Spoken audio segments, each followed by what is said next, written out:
Hi friends, అందరూ బాగున్నారా? నేను చాలా బాగున్నాను. ఇక్కడైతే వెజిటబుల్ ఉపయోగించుకొని నూడిల్స్ అయితే చేసి చూపిస్తున్నాను. ఇవైతే నూడిల్స్ లెక్క కావాల్సిన ఐటమ్స్.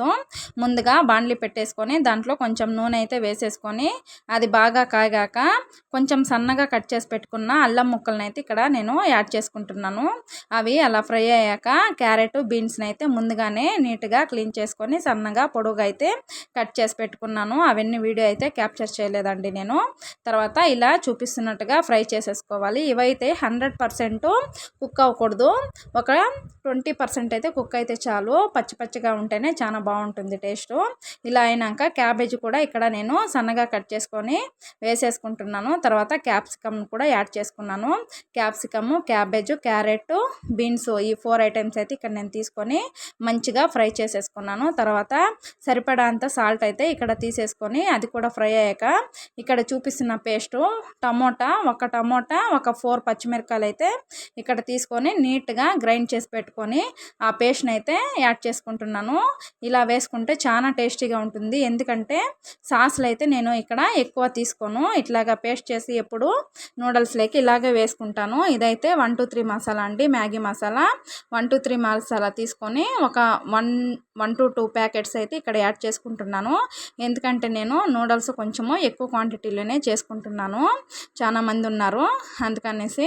ఇట్లా ఫ్రై అయ్యాక ముందుగానే వాటర్లో ఉడికించి పెట్టుకొని నూడిల్స్ పక్కకైతే తీసి పెట్టేసుకున్నానండి. చూడండి, ఇలా వాట్ చేసుకోవాలి. ఇట్లా పొడి పొడులాడుతూ ఉంటుంది నూడిల్స్.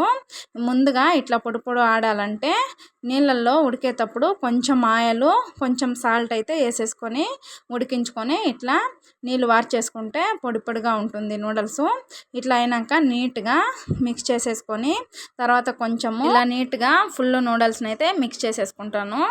ఎక్కడ వైట్ నూడిల్స్ ఉండకుండా అంతా మసాలా వేయించుకున్న వెజిటబుల్ అని నూడిల్స్కి పట్టేలాగా మిక్స్ చేసేసుకోవాలండి. ఎక్కువ క్వాంటిటీ ఉంది కాబట్టి నేనైతే నిదానంగా మిక్స్ చేసుకుంటున్నాను. బాండ్లీ కూడా ఫుల్ అయిపోయింది. తర్వాత ఇక్కడ నేను కొంచెం సోయా సాస్ అయితే యాడ్ చేసుకుంటున్నాను. ఎక్కువైతే వేసుకోను, 1 స్పూన్ వేసుకున్నాను. 1 స్పూన్ సోయా సాసు, తర్వాత కొంచెం చిల్లీ సాసు, కొంచెం అంటే ఒక 1/2 టీ స్పూన్ అయితే ఇక్కడ చిల్లీ సాస్ యాడ్ చేసుకుంటున్నాను.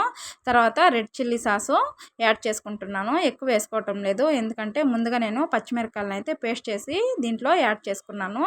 మళ్ళీ స్పైసీ ఎక్కువగా ఉంటుందని ఇలా చేసేసుకుంటున్నాను. అంతేనండి, నూడిల్స్ రెడీ అయిపోయింది.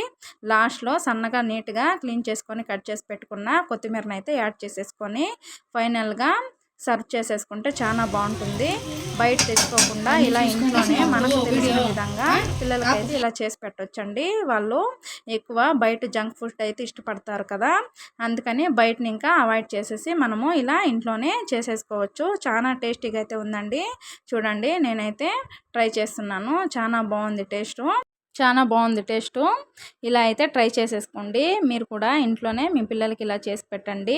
అందరూ నా వీడియోని అయితే సబ్స్క్రైబ్ చేయండి. Thank you, bye.